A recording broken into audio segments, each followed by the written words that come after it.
Ja, hori egiten ari da. Arratsaldeon.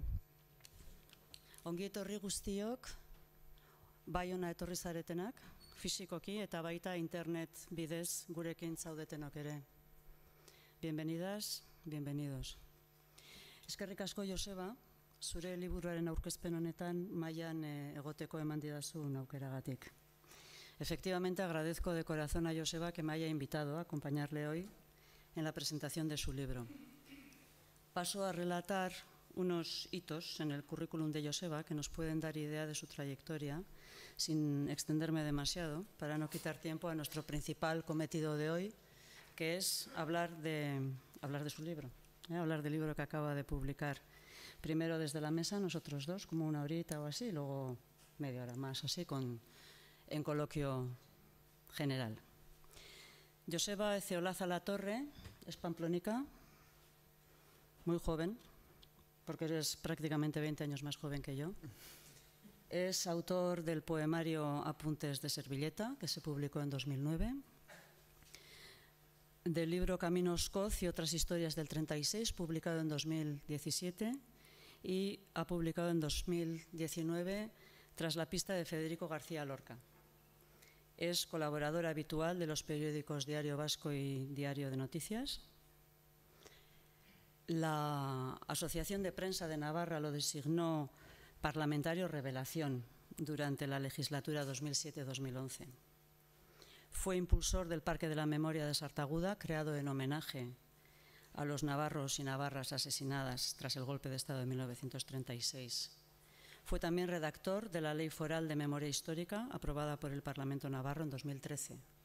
En 2017 recibió en Madrid el Premio a la Solidaridad por su apoyo a la causa de los bebés robados, siendo él uno de los impulsores de la ley correspondiente en Navarra.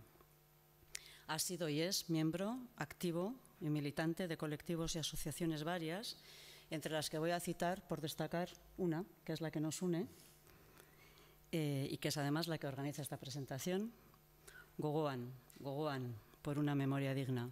Como su nombre indica, y se puede leer en nuestro blog, Gogoan por una memoria digna es una apuesta, y cito, por una memoria digna como derecho de las víctimas y de la sociedad vasca en general. Una memoria que deslegitime la violencia y que sea pedagógica para prevenir situaciones como las vividas en Euskal Herria los últimos 50 años. Cuando nos presentamos, era la primavera de 2019, dijimos, y vuelvo a citar, argi eta garbi bereizi behar ditugu lehena eta geroa. Geroaldi horretara biktimen duintasuna baino ez dugu eraman behar.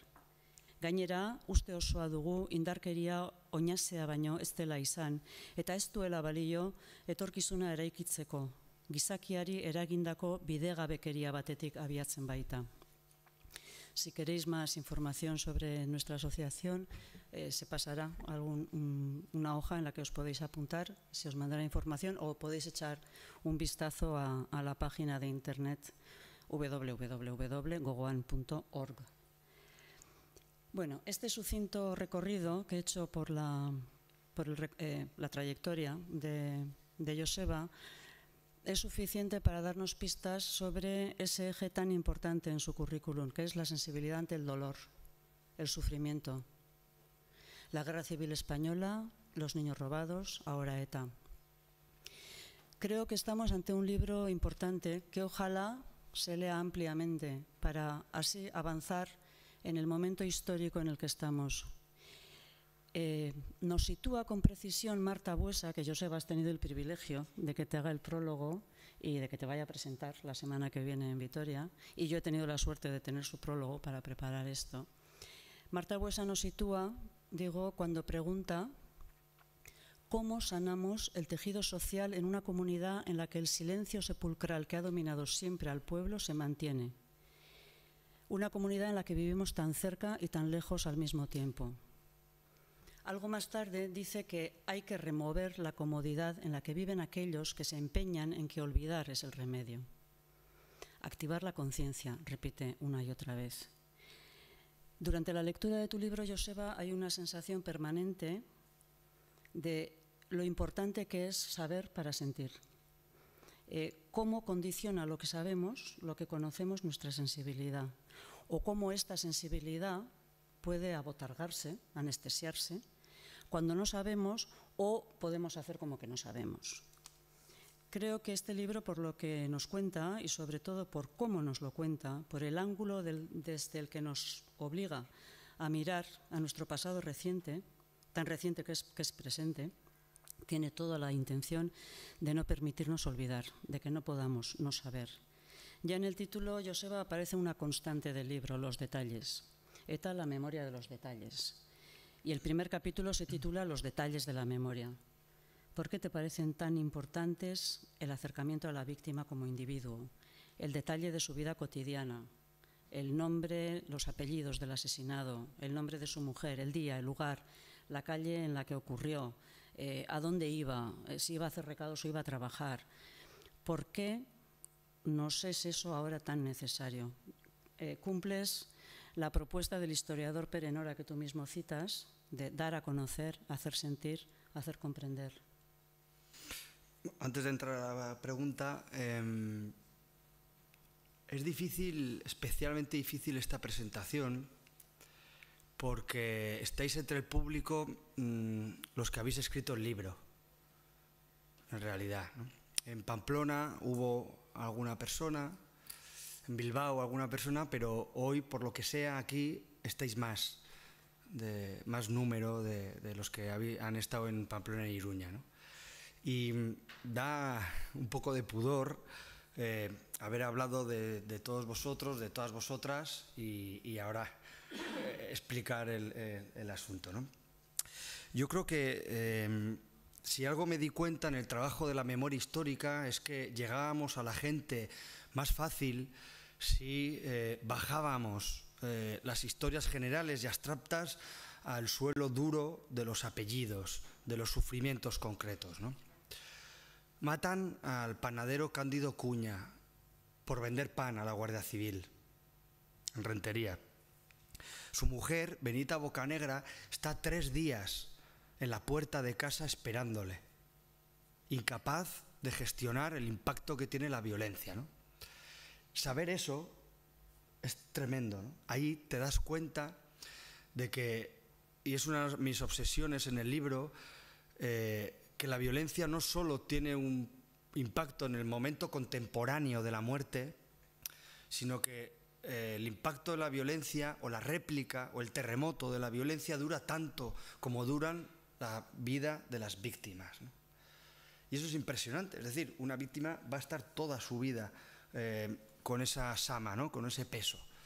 Y yo creo que ponerle esas anécdotas o hablar de esos detalles, creo que además nos ayudan a la empatía, ¿no? Sin conocimiento no es posible la empatía. El paso previo de la empatía es el conocimiento de las cosas, ¿no? Entonces, hacemos poco si hablamos de las 853 víctimas, porque es que eso no nos dice nada, ¿no? Yo prefiero hablar de qué es lo que le pasó a Nayara, ¿no? O qué es lo que le pasó a Pachi, ¿no? O qué sintió Beatriz cuando abrió el buzón y vio 3 esquelas con los nombres de sus 3 hijos, ¿no? Estos días, a partir de las presentaciones y del impacto mediático que está teniendo el libro, me doy cuenta de que hablar así, de esos detalles, tiene un fuerte poder pedagógico. Y estamos aquí para enseñar lo que pasó, ¿no? Y yo creo que el bajar a la letra pequeña del terror, creo que es una buena forma para transmitir lo que sucedió, ¿no? Y forma parte además del deber de memoria. Hay en tu libro reflexiones, hechos, datos, citas, muchas citas. No hay más que ver la bibliografía, que es una herramienta muy interesante que ofreces para quien quiera seguir leyendo a partir de tu libro. Pero a pesar de que hay mucha cita, no se hace nada pesado. Son citas breves de autores y autoras, que son como frases agarradera en algunas reflexiones o frases trampolín para pasar a la siguiente reflexión. Tienes un ritmo periodístico y una forma a menudo poética y nos vas llevando de la mano sin dejarnos casi respirar, sin dejar que nos aburramos. Y una razón para esto son los trompicones, porque sin previo aviso el discurso salta de la reflexión general a la cita, de la cita a la narración de un atentado y al detalle, como dices, ¿no? Y aunque estas historias individuales son tu soporte narrativo, yo creo, en el libro, y vuelves una y otra vez a ellas, hay temas que desarrollas como reflexión de una manera más ensayística, temas de los que ya vienes hablando estos años precedentes en tus artículos de prensa, por ejemplo, el de la guerra civil. La guerra civil española, el franquismo como razón explicativa, justificativa de ETA, al que dedicas fundamentalmente el capítulo 4, que se titula El mito antifranquista. Un mito legitimador que ha intensificado, según dices, y te cito, la ceguera de buena parte de la sociedad. Yo creo que sigue siendo vital aclarar esto. Mencionas concretamente dos fantasías de las que nace la teoría del conflicto. Me has planteado tres super temas. No, yo no te planteo voy a temas. entrarle. Yo te pongo cosas en la mesa para... Yo creo que una de las enseñanzas de la memoria histórica tiene que ver también con los errores que se cometieron en la transición, ¿no? En la transición se le dijo a las víctimas, a la sociedad, no recordéis, para seguir, para construir un futuro, ¿no? Es decir, se creyó en una ficción que era que la convivencia, reconciliación están por encima de la justicia, como si una cosa no fuera parte de la otra, ¿no? Y yo digo, no repitamos ese mismo error. La convivencia es importante, pero tiene que ir de la mano de la justicia. Sin justicia es muy difícil construir convivencia, ¿no? Entonces nazco de ahí. Nazco de esa preocupación, ¿no?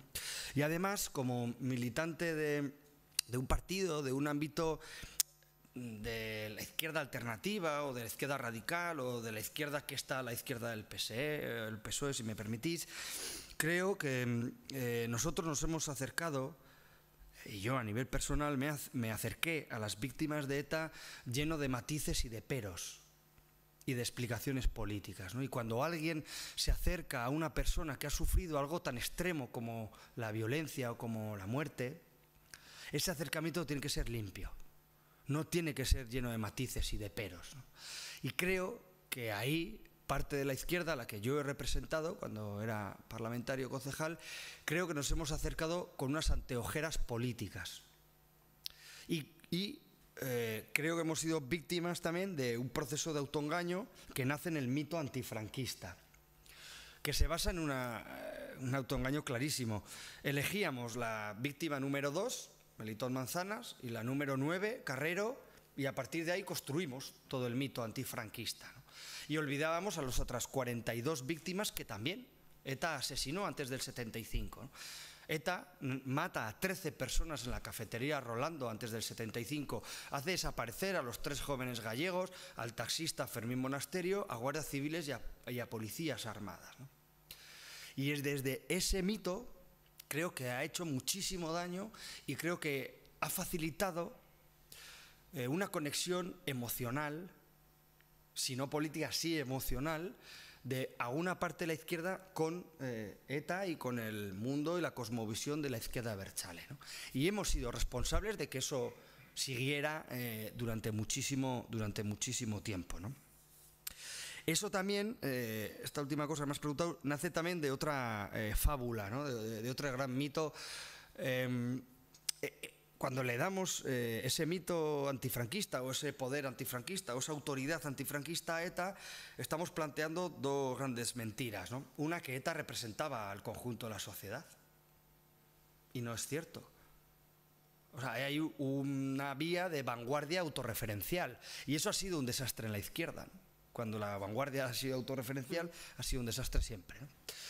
Y además le hemos planteado ese mito antifranquista desde la idea de la homogeneidad de la sociedad, como si aquí no hubiera gente que pensaba diferente, como si no existiera pluralidad, como si todo el mundo opositara al franquismo de la misma forma, ¿no? Yo, sin querer meter la cuña publicitaria, yo también estos días estoy diciendo que además, hay otra cuestión que también me preocupa en estos debates que estamos teniendo ahora en el proceso post-violencia, que es el de la inevitabilidad de la violencia, ¿no? La violencia fue evitable, no fue una fatalidad. Que hubiera una dictadura, que hubiera un contexto político, no justifica que ETA matara una tras otra 853 personas. En 1000 lugares del mundo hay conflictos políticos, en 1000 lugares del mundo hay debates identitarios, pero la secuencia inevitable no es el matar. Solo ETA, de forma autónoma, decidió matar, porque consideraron que podía ser más eficaz políticamente, ¿no? Es decir, que la violencia, a pesar de que ETA naciera en el franquismo, no fue inevitable. Y creo que a veces le hemos dado ese plus de inevitabilidad y hemos caído en la trampa de la ETA buena y la ETA mala. La ETA buena, la que actuó hasta el 20 de noviembre del 75, y la ETA mala a partir de ahí, ¿no? Yo considero que desde la primera víctima hasta la última no tuvo ningún sentido ETA, ¿no? Estamos acercándonos a otro tema de estos grandes temas de reflexión que planteas, que es el de la violencia del Estado.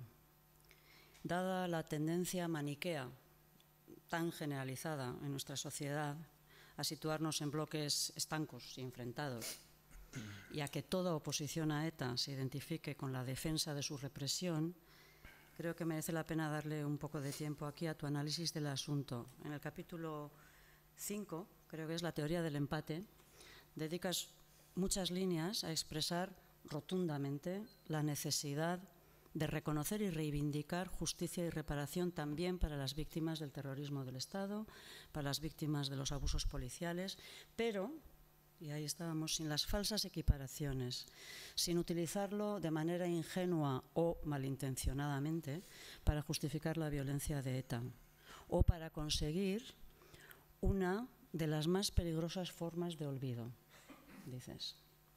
Sí, yo creo que ahora mismo uno de los, dentro de los riesgos que creo que estamos corriendo como sociedad, uno de ellos, o al menos a mí uno de los que más me preocupan, es la teoría del empate, ¿no? Hay una insoportable manía de que cuando hablas de las víctimas del terrorismo de ETA, alguien te diga sí y la otra víctima o las otras violencias o lo que los otros hicieron es peor, ¿no?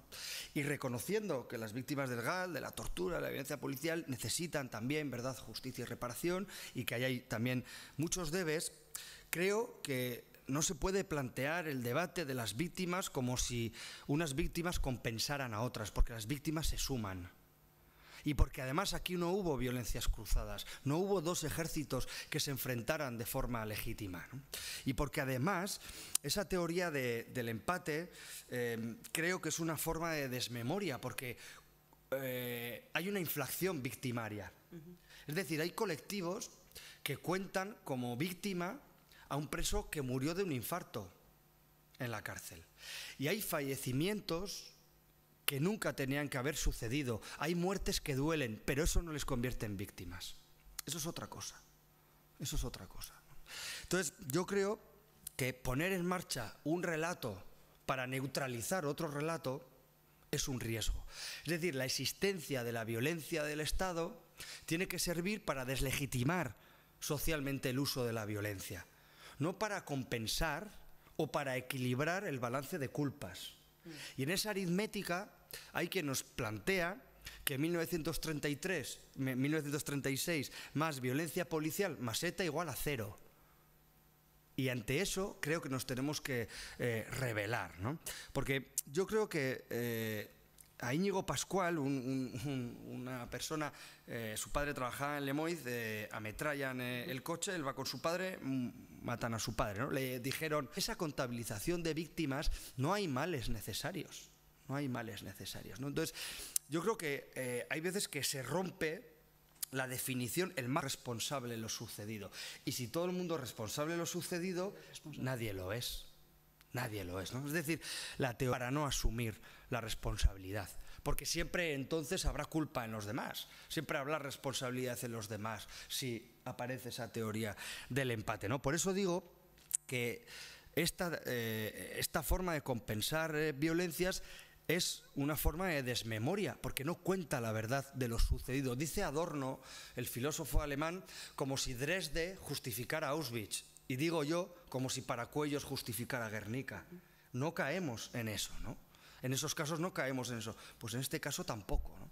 Una cosa es la declaración de que estas víctimas, las víctimas del Estado, de la violencia del Estado, del terrorismo del Estado, se merecen verdad, justicia y reparación, y otra cosa es dar a entender que aquí pues, ha habido una especie de empate en el que todos hemos sido malos, ¿no? Esta teoría del empate en realidad no es muy original. En Francia se llama síndrome de Vichy. Síndrome de Vichy. En Inglaterra o en el mundo anglosajón se llama What about this? ¿Qué me dices de eso? Y en Alemania, el Parlamento alemán en el año 94 sacó una declaración sobre la relativización de los crímenes. Quiere decir que no es una cosa que nos pase a los vascos y a los navarros, pero sí que creo que es uno de los mayores riesgos que nosotros podamos dejar a las nuevas generaciones, ¿no? Dar la sensación de que esto fue una guerra, una especie de empate de culpas, y en el balance pues todos salimos salvados. Insistes en el libro, me parece que insistes por la frecuencia con la que aparece, memoria como una actitud obligada. Y lo que tú haces es precisamente recordarnos. Este libro lo lee una sobrecogida, de lo que se nos cuenta y por nuestra propia capacidad de olvido. Creo que estamos moralmente obligados a leer este libro, y Patria, y ver la película, y ver Maixabel, y todas las películas anteriores. Por ejemplo, estaría muy bien que un día de tan borrada ver estas películas, leer estos libros, no compensará la injusticia que supone la tranquilidad con la que hemos vivido quienes vivíamos afectada de la sociedad. No compensará, pero nos hará mejores. Primero, individualmente, Joseba, como tú mismo lo haces en el libro, diriges reflexiones, ya has empezado aquí a hacerlo, a lo que llamas nuestro campo. Y añades que quienes en el pasado sentimos que las víctimas de ETA, su sufrimiento y sus miedos nos eran ajenos, tenemos obligaciones que se añaden por nuestra insensibilidad pasada. Quienes no supimos acercarnos a las personas que sentían dolor. Yo creo que tu autocrítica da lo que nos autoriza a narrar el sufrimiento de otros. Hablabas ahora del pudor y dices en el libro también que sientes pudor al escribir. Y hablas, ya nos has hablado aquí, de cuando fuiste concejal, de tu sensibilidad sesgada, etcétera. Pero la memoria es un deber, es una obligación, es una actitud obligada. Digo que siento pudor, por ejemplo, cuando cuento el caso de la familia Zamarreño, ¿no? Todo lo que sucedió, ¿no? Y ahí digo, o sea, lo he escuchado, ¿no? Y lo he leído en otros, pero al escribirlo es como que me impactó muchísimo, ¿no? Y cuando terminé esa historia, la frase siguiente es esa, ¿no? Da hasta pudor escribirlo, ¿no? El zamarreño te vamos a matar desde un balcón de Pasajes, ¿no? La copa de champán, los insultos a su hija, ¿no? Que sus dos hermanos se tuvieran que ir, da pudor hablar de eso, ¿no? Yo he hecho un ejercicio que es cuando estaba escribiendo y ponía fechas, yo me preguntaba dónde estaba yo en ese momento, ¿no? Había veces que casi ni había nacido yo, ¿no? Pero había veces que yo estaba ahí, ¿no? Yo fui concejal de un pueblito de 14.000 habitantes, de Cizur Mayor, y yo llevé a la abogada de Rigoberta Menchú a hablar de la presión política y de la amenaza política que Rigoberta Menchú estaba sufriendo a un salón de plenos donde casi había más escoltas que concejales, ¿no? ¿Cómo es posible que yo fuera o que fuéramos tan solidarios con 1000 causas y tan ciegos a lo que estaban sufriendo nuestros compañeros de corporación, ¿no? Yo iba ahí, tenía 23 años, yo iba ahí y les metía unos rollos sobre la libertad, sobre la justicia social, yo les hablaba de las pensiones y yo me iba a mi casa tranquilo y ellos se quedaban mirando debajo del coche. Yo iba a ese salón de plenos y les hablaba de los presupuestos participativos, de la ordenanza del euskera, de la corrupción urbanística, y yo me iba a casa tranquilo y ellos se quedaban mirando debajo del coche, ¿no? Yo les hablaba de feminismo, en fin, de políticas juveniles, y ellos enterraban a compañeros y yo no. creo que normalizamos que hubiera gente que no podía ejercer la política de forma normal, ¿no? Y no hay mayor anormalidad que eso, ¿no? Porque yo podía ejercer la política con tranquilidad, pero es que yo me iba a mi casa y ellos no. Yo en esa época ya criticaba de forma dura y contundente a ETA, pero en mi debe está el paso de la ternura. Yo me tenía que haber acercado a toda esa gente y decirles: yo soy de los vuestros en esto, estoy con vosotros. Discutimos sobre la ordenanza del Euskadi, sobre lo que queráis, pero en esto soy de los vuestros, ¿no? Yo me limité a una crítica política de la violencia, pero no me acerqué a ellos. Siento que no me acerqué lo suficiente a ellos, ¿no? Unas cosas a mí que más me han impactado es la consciencia ante la muerte, ¿no? José Luis López de la Calle se encuentra en la Plaza de la Música de Zarautz con los hermanos Landaburu y antes de despedirse, José Luis López de la Calle les dice: cuidado que vienen a por nosotros. Y luego le matan, ¿no? Juan Fronlech, un alto cargo de Unión del Pueblo Navarro, después de que ETA matara a Mújica, reúne a los cargos públicos de UPN y les dice: cuidado que esto va en serio. Es decir, ¿cómo era posible que hubiera un mundo que tenía una consciencia total ante la muerte y cómo había un sector que no éramos conscientes de eso, ¿no? Esa es una pregunta que me he hecho durante todo el libro y durante toda la charla, ¿no? Tiene que ver con cuestiones íntimas, como te he dicho, y con reflexiones de tipo político, ¿no? Pero yo creo que no supimos acercarnos como debíamos a las víctimas de ETA, y no pasa nada por reconocerlo, no pasa nada por hacernos esa autocrítica y no pasa nada por llegar, aunque sea tarde. Y yo siento que este libro pues llega tarde.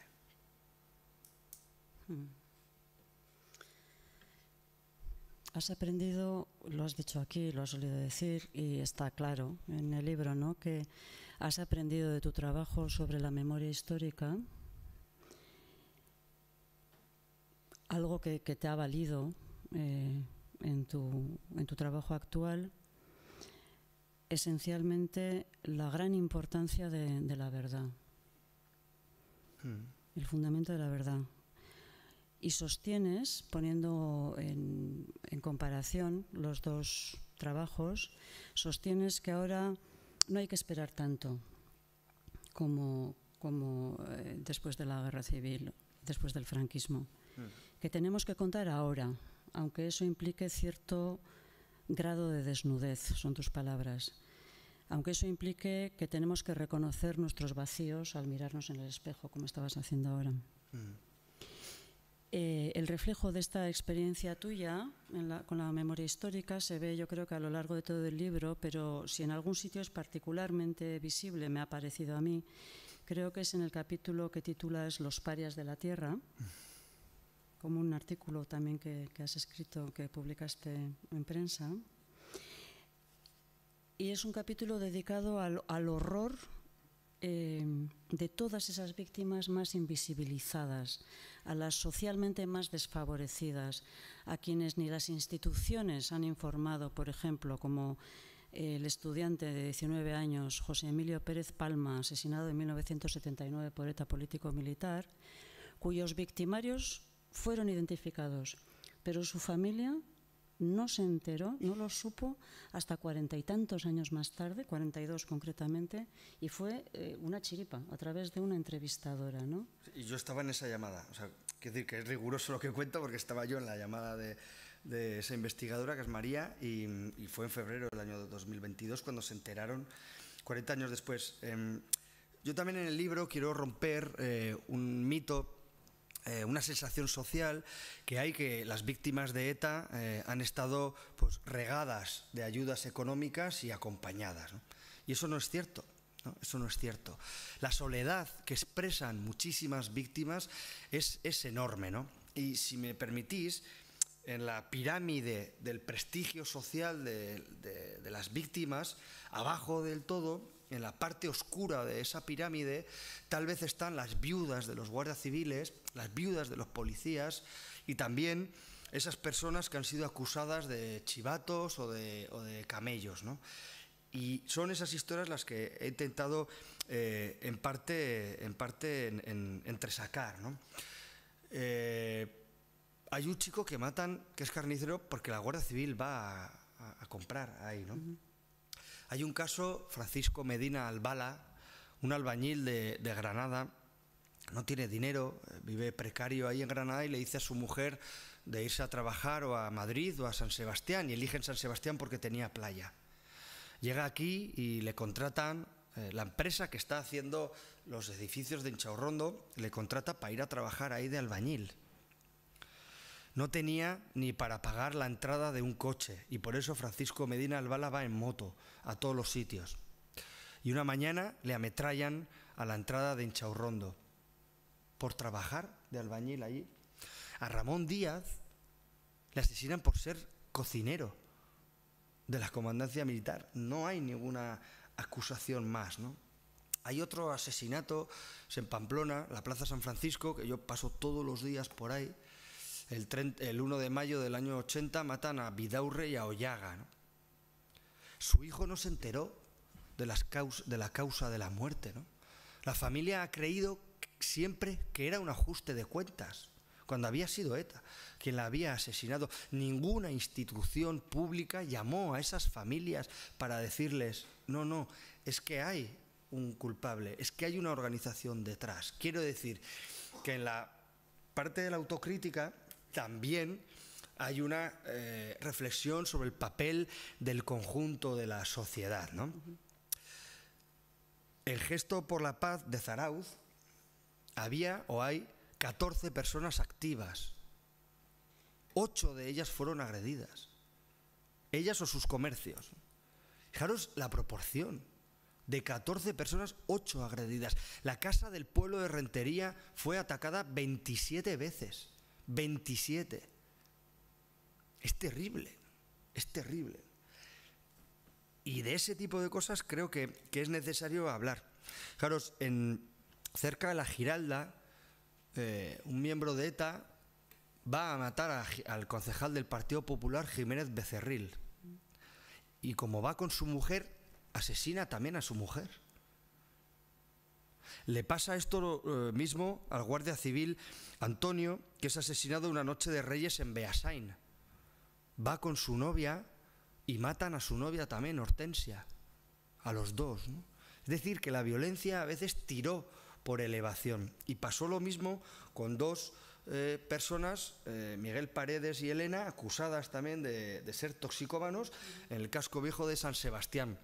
¿Qué es lo que ocurrió? Que se les hizo un examen toxicológico y no eran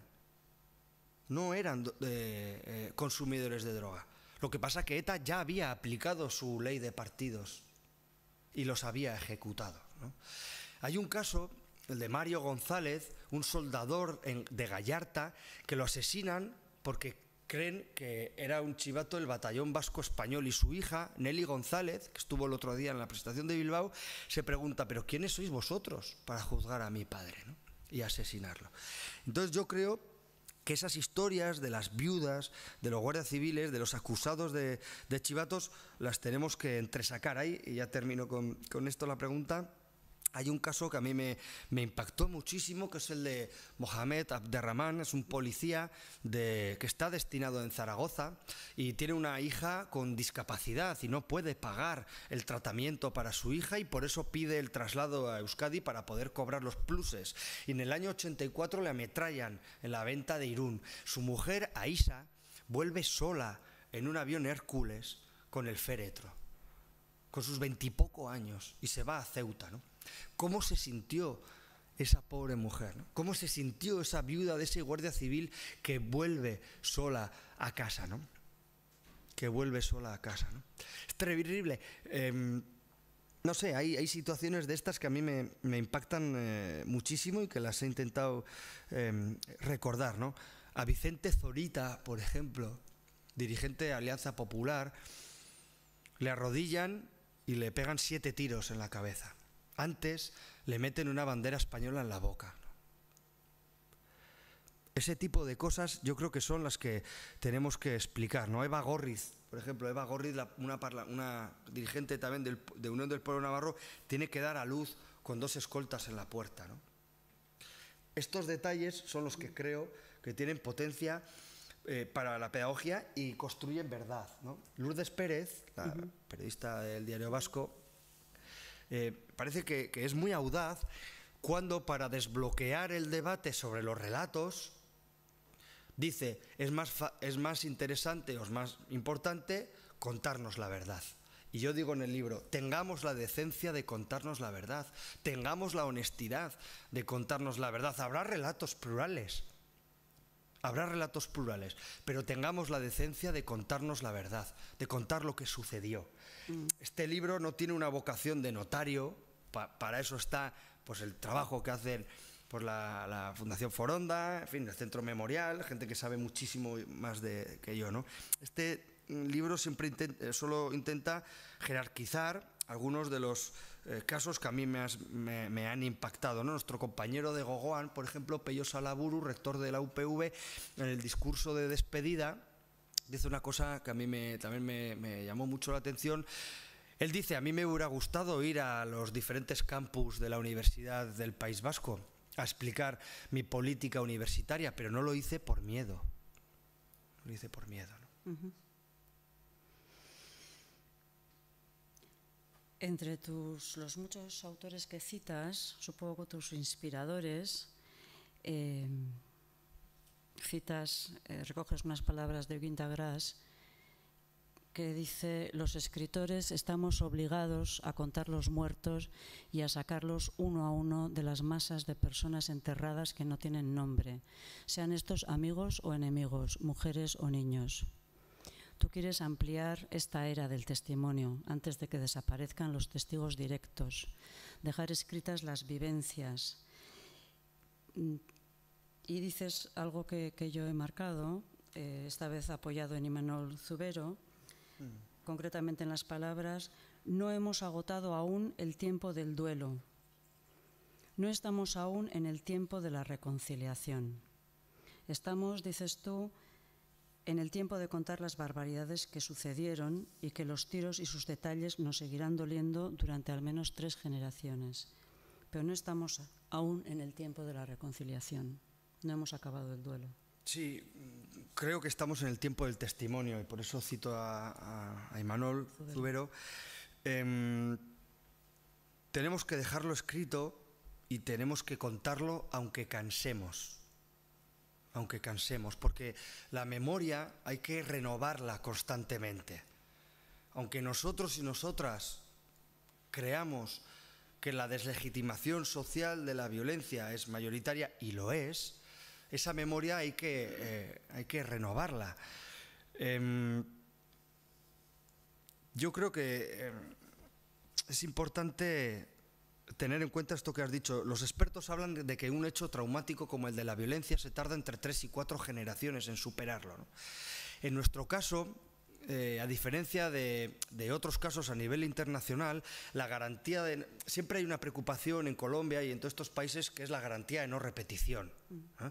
En nuestro caso, esa garantía de no repetición no se basa tanto en el riesgo de la muerte, en el riesgo de que vuelva una ETA auténtica, sino que yo creo que nuestra garantía de no repetición se centra en el riesgo que tiene que vuelvan los valores y las ideas que hicieron posible la muerte.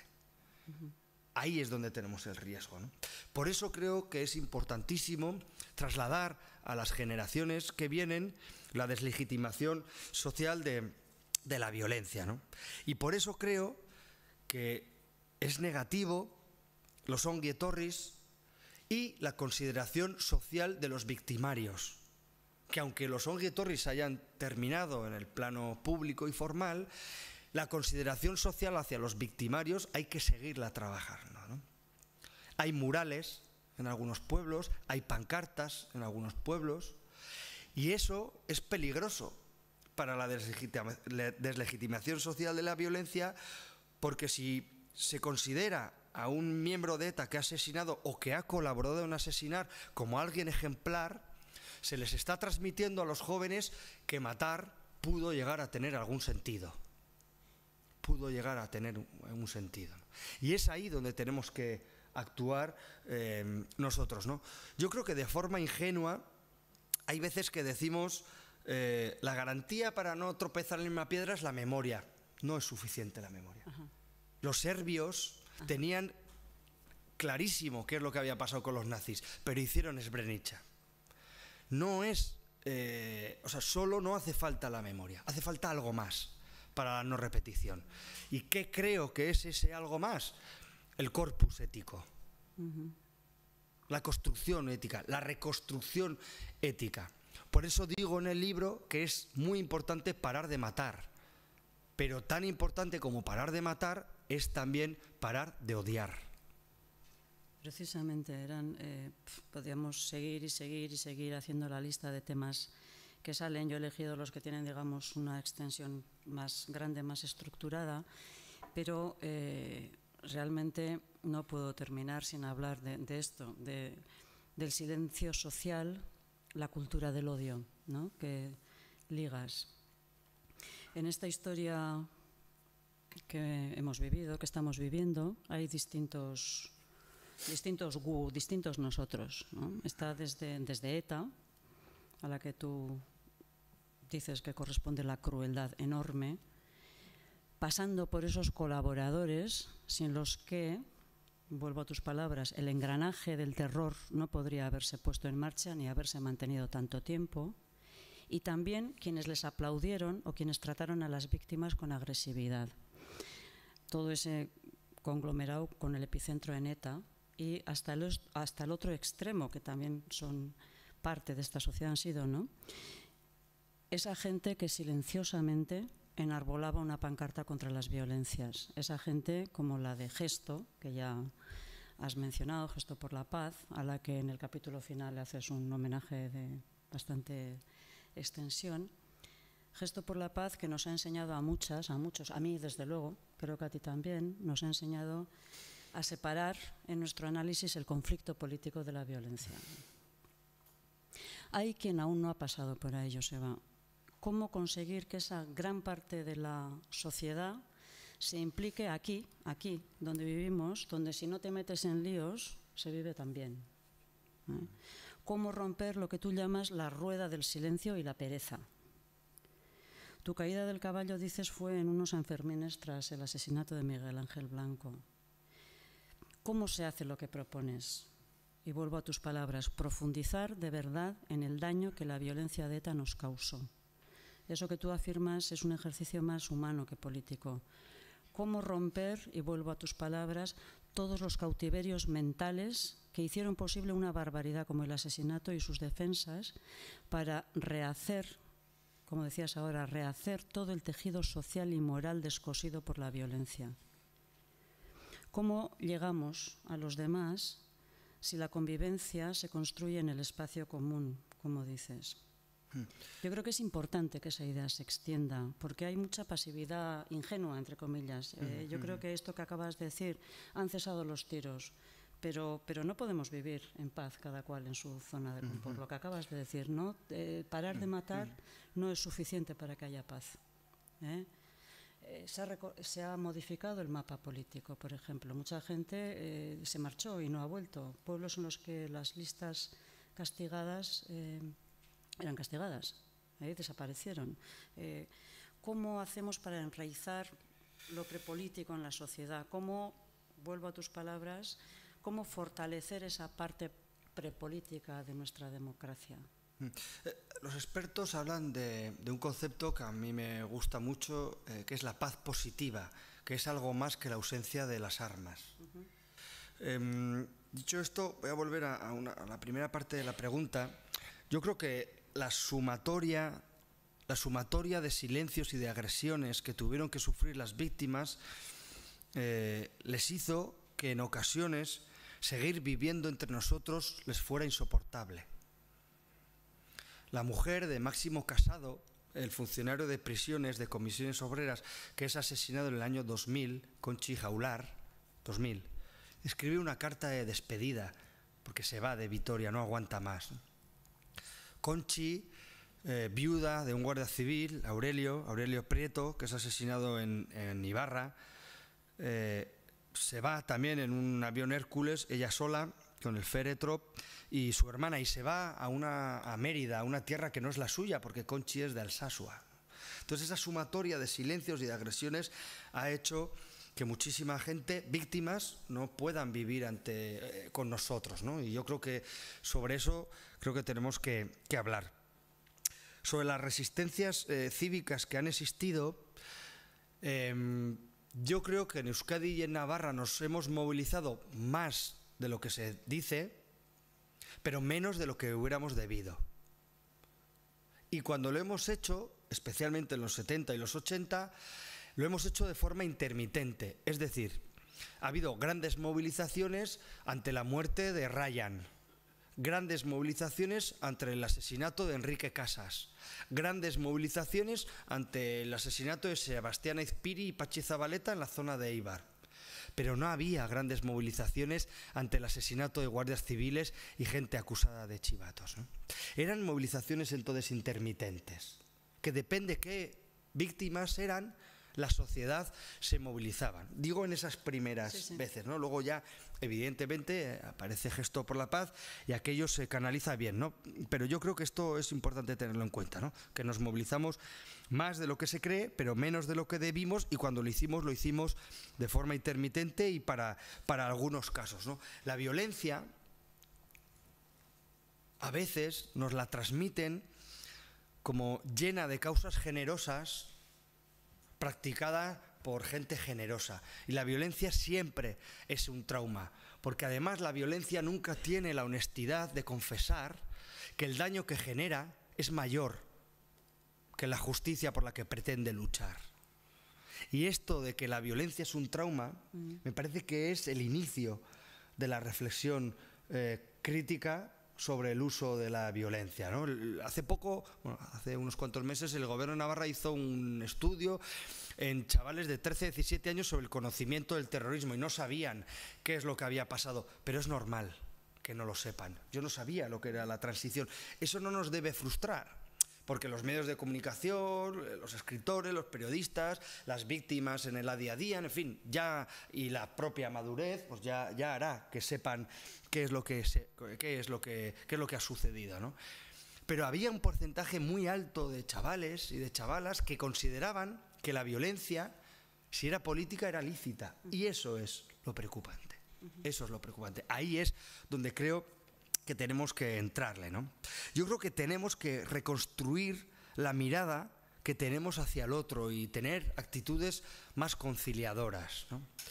Los alemanes inventaron un concepto, los Mitläufer, ¿no? Que somos pues toda esa parte de la sociedad pues que de una forma o de otra, con el silencio, mirando para otro lado, no haciendo lo suficiente, permitimos que todo ese horror saliera para adelante, ¿no? Y los Mitläufer, pues el papel que se jugó ahí es muy importante, ¿no? Yo creo que es un poco ingenuo lo que planteo en el libro, pero yo sí que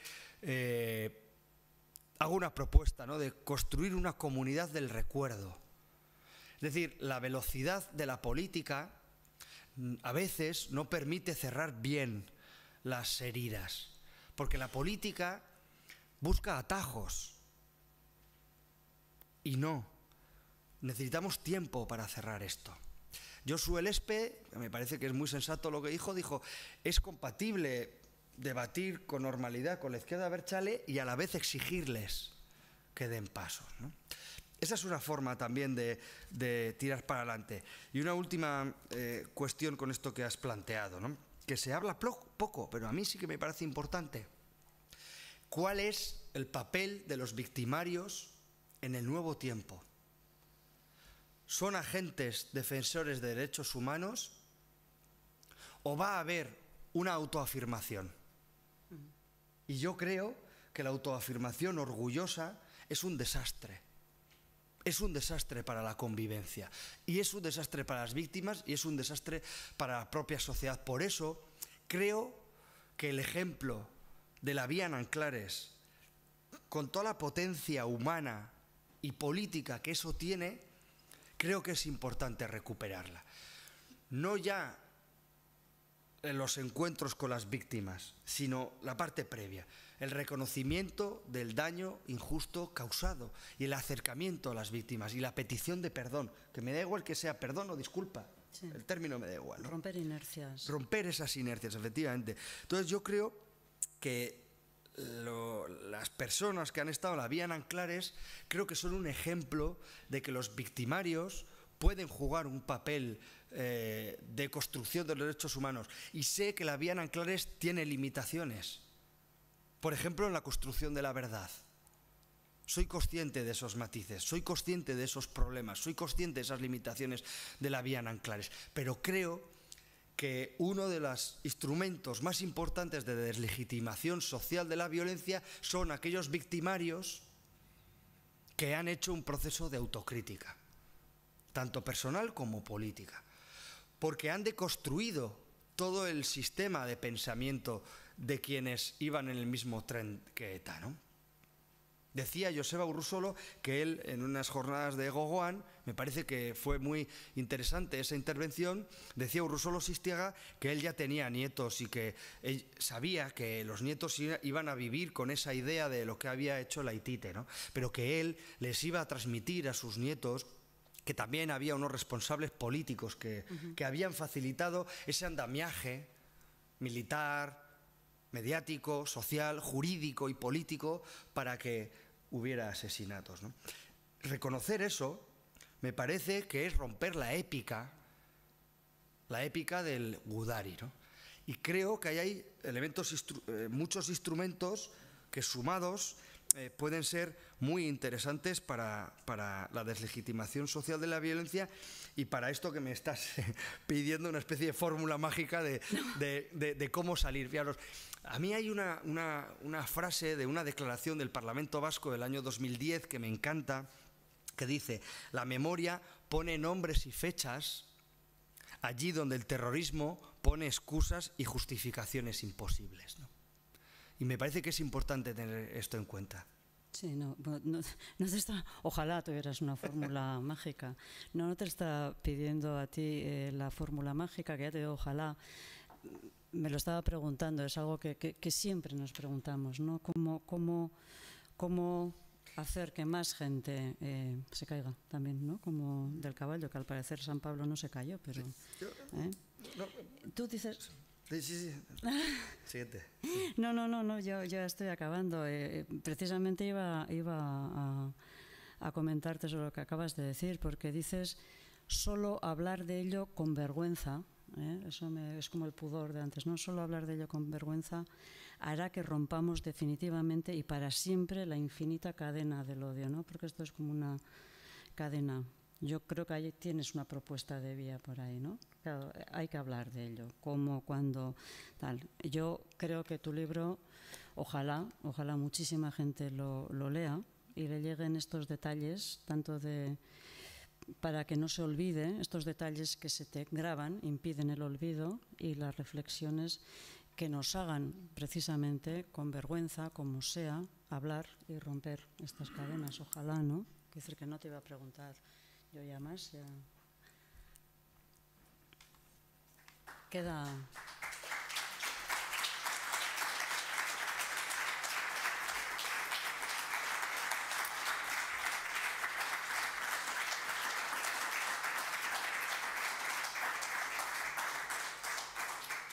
No te iba a preguntar para dejar tiempo a que pregunten los demás, sino porque no seguiría encantada.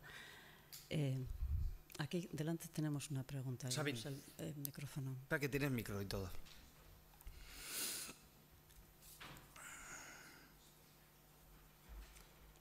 Amén. Gracias. Sí, apunta usted el peligro que tenemos respecto a la excesiva contabilización del hecho violento y que pueda proliferar el llamado empate infinito. Bien, bajo mi punto de vista, en el que yo también temo que eso se pueda producir, esos apóstoles de ese empate infinito, pues no son entes abstractos, sino son colectivos, son personas. Unos son los timoratos, otros son los justificadores, pero fundamentalmente los hay quienes en un momento largo de nuestra historia han justificado, han sido cómplices, han glorificado, ¿no?, el hecho violento.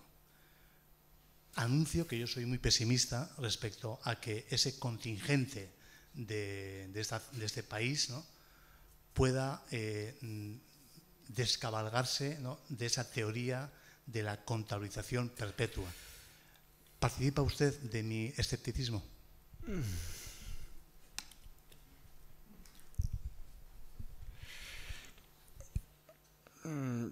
Yo planteo un concepto que a mi compañero Antonio Dupla le gustó, que es que, y lo planteo como crítica, la izquierda abertzale está afrontando las consecuencias de la violencia por fascículos, y creo que eso también es negativo. La izquierda abertzale tiene que afrontar definitivamente y para siempre el dolor que generó, y eso no se puede hacer por fascículos, hay que hacerlo ya, y cuanto más se tarda, más daño se le genera a la propia sociedad y a las propias víctimas, ¿no? Yo creo que, por ejemplo, la batalla de los ongi etorris la ha ganado la sociedad, y lo creo firmemente. Y lo creo firmemente porque en el verano del año 2019 la izquierda abertzale nos estaba diciendo: os vais a tener que acostumbrar a los ongi etorris, y en el verano del 2021 dicen que dejan de hacerlo. Yo creo que ahí no hay una reflexión especialmente ética de que eso hace daño. Creo que hay una reflexión en torno a la presión que estamos ejerciendo la sociedad, ¿no?, a través de las asociaciones, medios de comunicación o de forma individual, ¿no? Yo creo que eso es positivo. Dice Reyes Mate que más allá de un hecho notarial hay que tener una mirada moral al pasado. Y en la contabilización de víctimas creo que eso es lo que hay que hacer.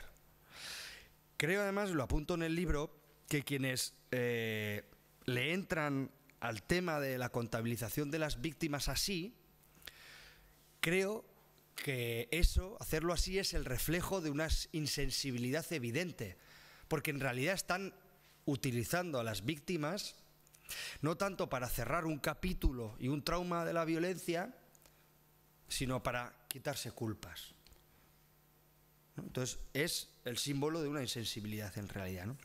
Entonces yo creo que la sociedad sí que podemos obligarles a cerrar de alguna forma esto, ¿no? ETA dejó de asesinar no como consecuencia de una reflexión ética.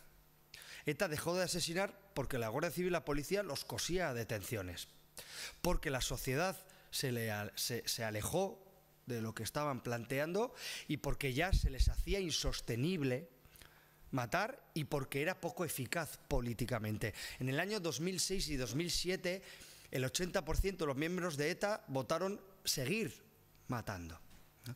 Si a partir del 2007 empezaron a pensar en dejarlo, es porque la sociedad, las instituciones y las policías ya se lo hizo insoportable hacerlo, ¿no? Por eso creo que hay elementos, como decía, pues las víctimas que participáis en los programas de Día a Día, o Nanclares, o en fin, trabajitos como este, que puede ayudar a que la izquierda abertzale dé pasos hacia adelante, ¿no? Y facilitarles ese tipo de reflexión autocrítica. Mira, yo creo que los ongi etorris no solo son negativos para la propia sociedad y para las víctimas, sino que creo que son negativos para los propios victimarios, porque los ongi etorris colocan al preso en el día anterior al delito. En el día anterior al delito.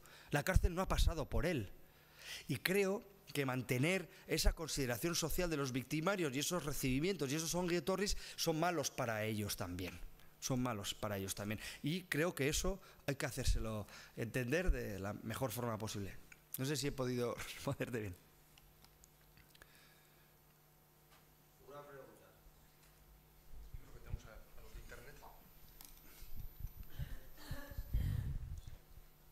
Y si el ongi etorri en sí, cuando sale de la cárcel, ha recapacitado y ha servido de algo, pide perdón, ¿no sería bueno hacerlo un ongi etorri para valorar y ver que realmente se ha reconvertido y ha servido de algo ese precio de su vida tan largo que ha pasado en la cárcel? Bueno, es interesante esto que planteas, que conecta un poco con lo que he dicho del ejemplo de las personas de la vía en Anclares, ¿no? Todos esos presos que han hecho un itinerario personal y político de autocrítica, creo que tienen que tener más visibilidad de la que tienen, tanto los medios de comunicación como en diferentes actos, ¿no? No es casual que quienes más se opusieron a la vía en Anclares no solo fuera el Partido Popular, porque a veces nos quedamos en eso, quienes también más se opusieron a la vía en Anclares fue los propios miembros de la izquierda abertzale, ¿no? Entonces yo estoy de acuerdo contigo en que cuando hay presos que han hecho ese itinerario de autocrítica y de reconocimiento del daño injusto causado, creo que hay que sacarlos como ejemplo y ponerlos como ejemplo y que tengan una mayor visibilidad.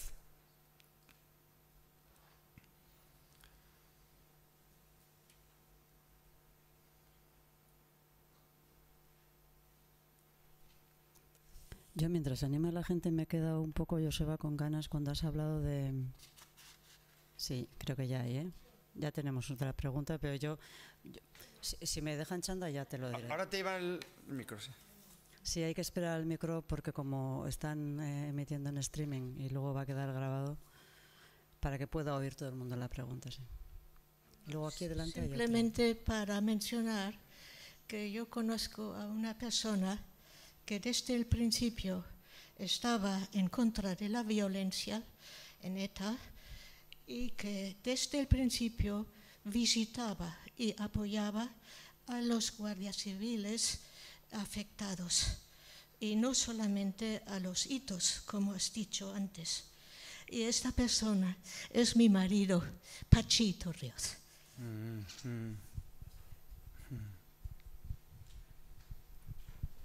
Eskerrik asko. Gracias. Arratsaldeon, Joseba. Arratsaldeon, Lourdes.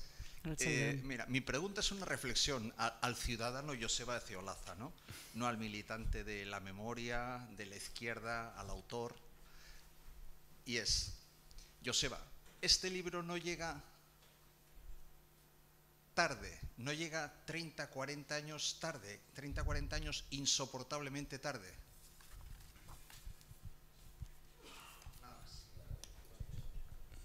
Ya lo he dicho antes, este libro evidentemente es un libro que llega tarde. Llega tarde por diferentes razones. En primer lugar, porque la izquierda donde yo he estado, pero yo también, el ciudadano Joseba, como tú dices, no consideré a las víctimas de ETA como mis víctimas. Y sí estaba considerando a otras víctimas como mis víctimas, ¿no? Ahí fue la primera distancia, ¿no? Y en segundo lugar, porque como he contado antes, cuando yo expresaba una solidaridad con las víctimas de ETA, en el plano personal también, lo hacía lleno de matices, llenos de peros y con unas anteojeras políticas que no me permitían acercarme y tener un gesto de ternura. Sí, que eso es lo que nos convierte en ciudadanos, ¿no? Entonces, claro que llega tarde y eso es lo que confieso en el libro y he confesado antes también.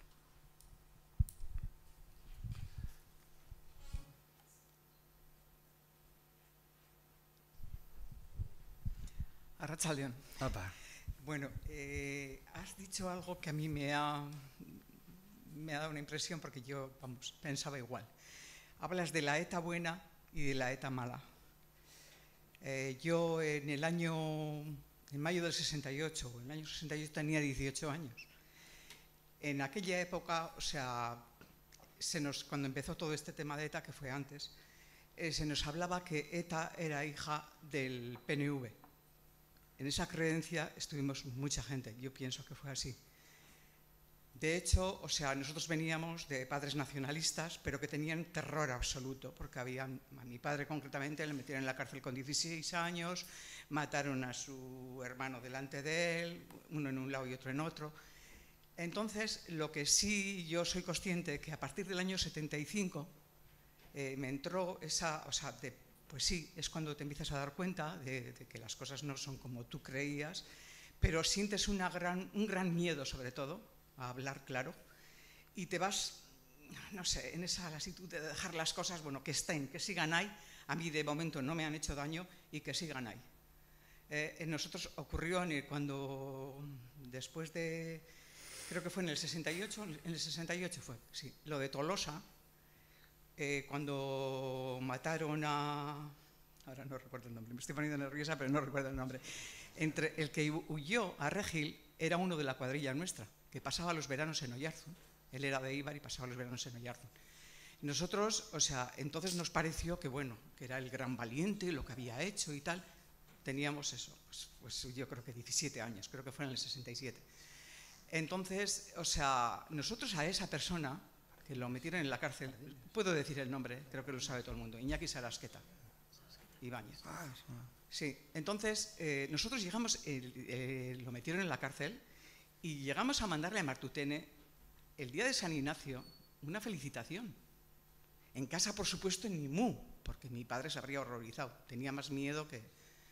Entonces yo creo que sí que hemos vivido, sobre todo nosotros, éramos, no sé, te decían las cosas, te parecían que eran así, luego había tal movimiento en esas fechas que ahí se quedó, ¿no? Y sí que, eso, yo también siento vergüenza de no haber puesto las cosas un poco, pero ha sido así.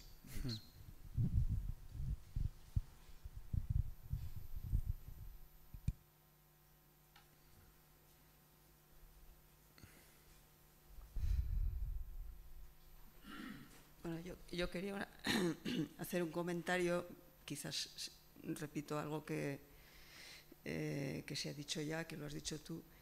Mis sensaciones, por una parte positiva, por este libro, por otros libros, por todo esto que se está produciendo, de reflexiones, de series de televisión, películas, eso está muy bien. Pero yo he sido una persona comprometida, que he ido mucho a las concentraciones, que las he organizado.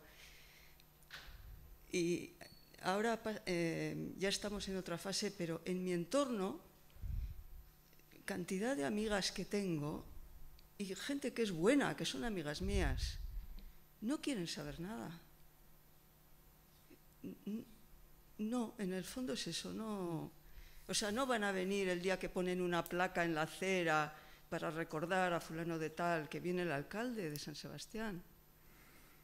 No sé, eso. Entonces, ¿cómo vamos a transmitir? ¿Qué van a transmitir a sus hijos y a sus nietos esa gente? No os metáis en líos, yo creo que eso dejarlo, yo qué sé. Sí. Antes de...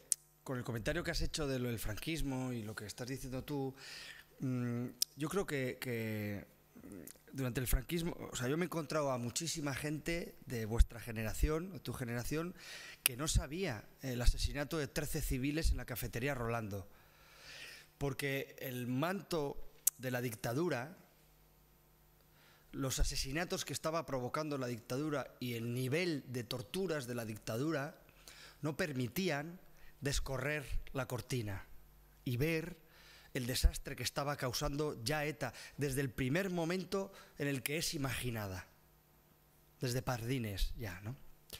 Es decir, y es normal, o sea, yo me he encontrado muchísima gente de vuestra edad que no sabía que habían matado a los 3 gallegos, en fin, a todo este tipo de cosas, ¿no? Yo creo que además de lo que tú dices ahora, la transmisión generacional del recuerdo es difícil y es antipático. Por eso tuvo la transición tantas adhesiones, porque es confortable plantea, o sea, por eso tiene sociológicamente tanto éxito la transición, porque aparentemente, solo en apariencia, parece que es mejor y más fácil olvidar. Borrón y cuenta nueva. Borrón y cuenta nueva. Por eso sociológicamente tuvo tanto éxito la transición y por eso arrasó Adolfo Suárez, ¿no? Entre otras cosas. Porque la sociedad no quiere complicarse, ¿no? Muchos de los que estamos aquí o de los que están escuchando en sus casas y que hablamos de este tema, pues tenemos la sensación de pesados, ¿no? De que vamos con nuestro tema, ¿no? Pero es que es necesario hacerlo porque el silencio nunca es una opción y la desmemoria tampoco. Y aunque sea antipático, lo he comentado antes al principio, aunque sea antipático, aunque sea insistente, tenemos que hablar de estas cosas, ¿no? Lo que pasa es que como nos las hemos arreglado tan bien mirando a otra parte, claro, mientras estaban a tiro limpio, ahora que han parado, es lo que dice ella, ahora que han parado, si hemos estado mirando a otra parte, mirando a otro lado cuando estaban matando, ahora que ya han, a mí me parece, sí, realmente, y los silencios, ¿no? Es decir, que hoy mismo yo he mandado la convocatoria para esto, yo no sé a cuantísima gente, y alguna gente me ha respondido, además está aquí, etcétera, ¿no? Pero para mí lo más llamativo ha sido cuánta gente no me ha respondido nada. Toda esa gente que mandas cualquier tontería y enseguida te manda un... ¿verdad? Con el cartel de esta conferencia, silencio, aún silencio. Nuestra generación... Hay tres palabras. Hay tres. Bye. Bueno, yo agradezco sobre todo lo que se entre en detalles y no sea la memoria una cosa puramente estadística ni de acumulación de expedientes. Pero también me crea problemas algún discurso y bueno, yo puedo ser una de las personas que puede tener dos actitudes diferentes ante las dos ETAs, la ETA en la dictadura y la ETA post-dictadura. Y hombre, pues para los tibios y para los dudosos y timoratos igual sería conveniente hacer un manual de conducta o de actuación, porque es evidente que desde la perspectiva histórica ETA, en vista de las consecuencias que ha sembrado en la sociedad vasca, ha sido una calamidad desde el minuto uno. Desde el minuto uno. Ahora,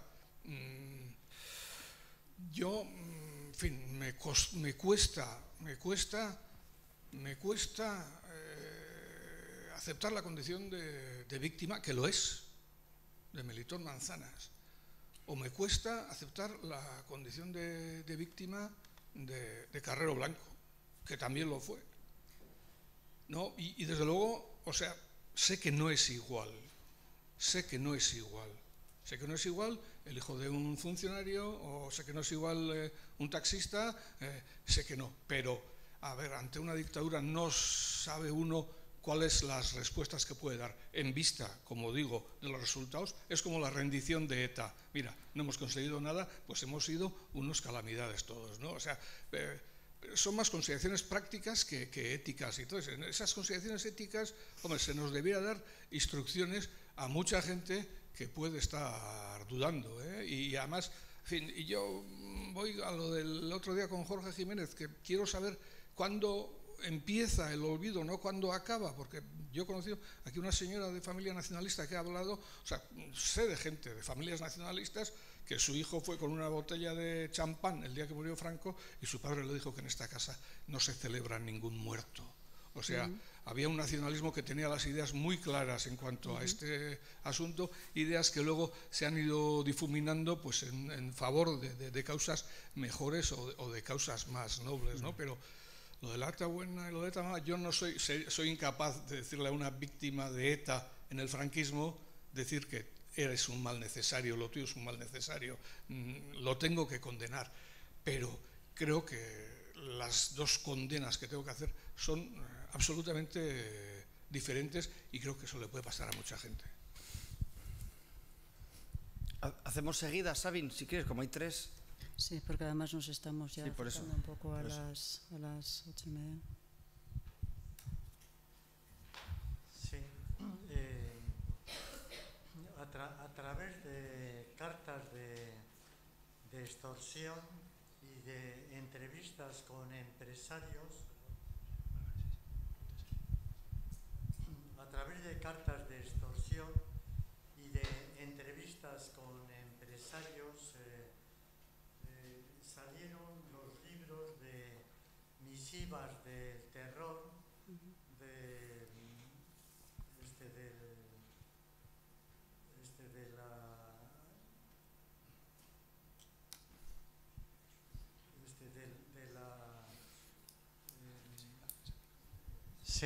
de la aplicación de ética de la Universidad de Deusto, y posteriormente también la bolsa y la vida de Gastaminza, Josu Gastaminza. Entonces, simplemente felicitar por esto que resulta de alguna forma complementario y también enormemente detallista y con cierta conciencia moral sobre lo sucedido. Y únicamente quería preguntar dónde es mejor, a título de archivo, el dejar las cartas de extorsión de ETA como testigo de aquella situación. No sé, ¿dónde? Luego te respondo, sí. Sí, si en Gogora, en víctimas del... o no sé exactamente dónde habría que llevarlas al archivo.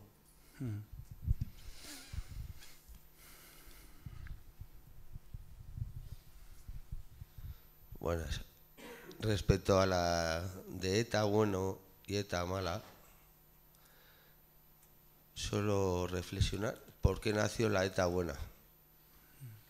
La violencia llama a violencia. Que luego esa violencia se lleve por una causa que no era la inicial, no quiere decir que esté bien hecho, porque la violencia no lleva a nada. Solo decir que si no sería por el atentado a la Carrero Blanco, que no estoy alegrándome de nada, igual hoy en día aún seguiríamos aquí en una dictadura.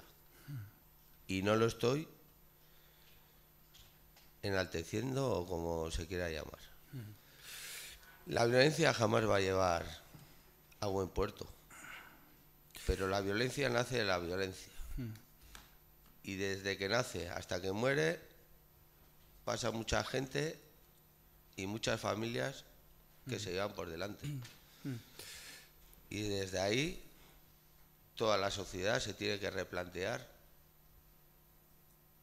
la convivencia y el saber estar. Yo, bueno, varios habéis planteado este asunto de la violencia, si era lícita durante el franquismo. Es un debate complejo, pero yo, más allá de un debate ético, ¿no?, sí que voy a plantear que los excesos de la violencia, el embrutecimiento de ETA empezó en el primer momento. Es decir, las 44 personas que son asesinadas por ETA antes del 75, no todas son Melitón Manzanas. Por eso digo que creo que la izquierda se autoengañó y eligió a la víctima número 2 y al número 9 para construir esa legitimidad, ¿no? Melitón y Carrero son víctimas victimarias y como tales hay que tratarlas. Y en eso hemos debatido mucho. ¿Qué es una víctima victimaria? ¿O qué derechos tiene una víctima victimaria? Pues a mi juicio el de la verdad, el de la justicia, pero no el del reconocimiento, no el de la ejemplaridad. ¿no? No digo en dictadura solo, digo en general, la figura de la víctima victimaria. Pero a mí me lo pongo entre comillas, creo que aceptar con naturalidad la pena de muerte, incluso en dictadura, creo que tiene problemas éticos. Y tiene también problemas sobre la consideración de la violencia, porque tú empiezas matando a Melitón Manzanas y terminas matando al vigilante del puente de no sé dónde, ¿no? Es decir, la propia ETA, en realidad, es el espejo más crítico donde nos tenemos que mirar dónde empezó esa supuesta legitimidad y dónde terminó. ¿No? Yo creo que todas esas cartas de empresarios y todo este tipo de cosas, lo mejor es dejarlo tanto en Gogora como en el Centro Memorial de Víctimas del Terrorismo que está en Vitoria, ¿no? Yo creo que ambos dos hacen una labor de archivo importante y ahí yo recomiendo además que vayáis también al Centro Memorial porque la exposición que es durísima, es muy dura y conviene verlo, ¿no? No sé si hay alguna pregunta más por YouTube o... No. Vale, bueno, pues... Si hay alguna pregunta más, ya podemos ir cerrando, ¿no? Vale. Bueno, yo antes de terminar, sin más, el libro... antes de venir aquí he estado en Lagun, en la librería Lagun, ¿no? Y simplemente quería transmitirles a la librería Lagun y, como tú decías, Iñaki, pues lo tarde que hemos llegado algunos a este hecho. Y voy a usar para terminar la dedicatoria genérica que planteo en el libro, porque dice pues que este libro está dedicada a todas aquellas personas que en los momentos oscuros se enfrentaron al terrorismo, porque aquí la épica no estuvo en agredir, aquí la épica estuvo en resistir. Gracias.